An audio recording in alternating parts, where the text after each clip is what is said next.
Hi, today we are going to talk about genetics. And so it is true that cancer and arthritis and heart disease and high blood pressure and things like that are genetic. The thing that we need to realize is that we have the power to either turn those genes on or turn them off. And the way that we do that is through stress management, diet, and lifestyle. So if you're stressed out all the time, if you're not doing anything active, if you're eating lots of processed foods and things like that, you're gonna have a higher risk of turning those genes on and in turn ending up with something that nobody wants in their life. So it's really important to know that you have the power to be in charge of that.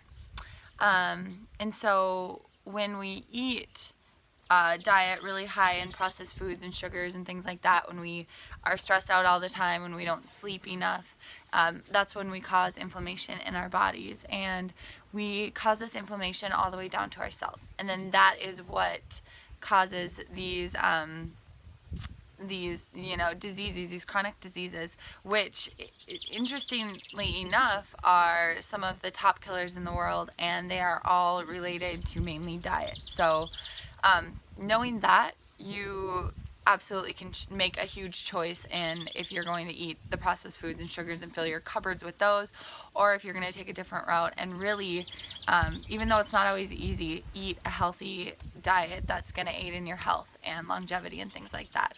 So a few ways to cut down inflammation and keep those genes from turning on include adequate sleep. So you got an article about sleep and the importance of it, and there's plenty of studies out there talking about how important it is in your everyday life and for just a vast array of things that it can help with. So really trying to log 6 to 8 hours of sleep every night is so important.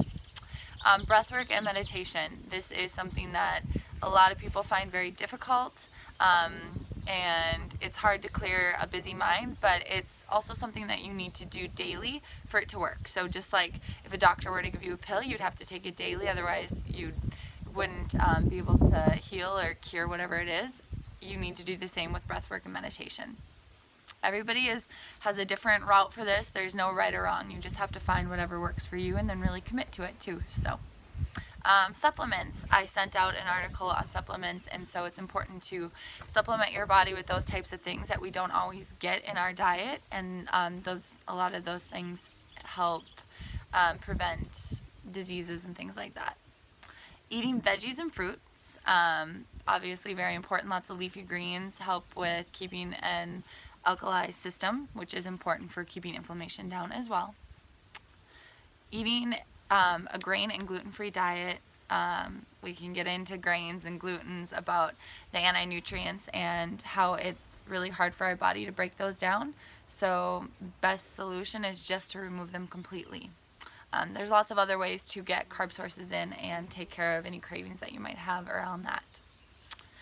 Using green-friendly products. So this includes household products and skincare products. It's really important to be aware of what you're breathing in, and then also put what you're putting on your skin, because products enter into your blood system much quicker when you put them on your skin. So it's definitely worth maybe paying a little bit more for those products, or just doing your research and really being aware of what is in that product. Playing and partaking in stress-free activities is really important. I know we get really caught up in work and we get really caught up in running around and getting things done, but it's really important to continue to play even as an adult.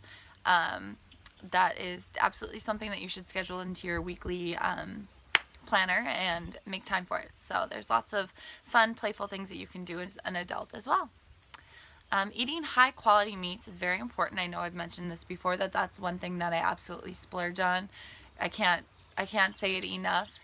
Those fats that you're that you're putting in your body from the meats are very important. And so if you're eating conventionally raised meats, you're putting in toxic fats into your body, which is one of the biggest issues that we see with inflammation. So it's really important to make a decision as to if you're willing to splurge on that meat or not, and I absolutely recommend that.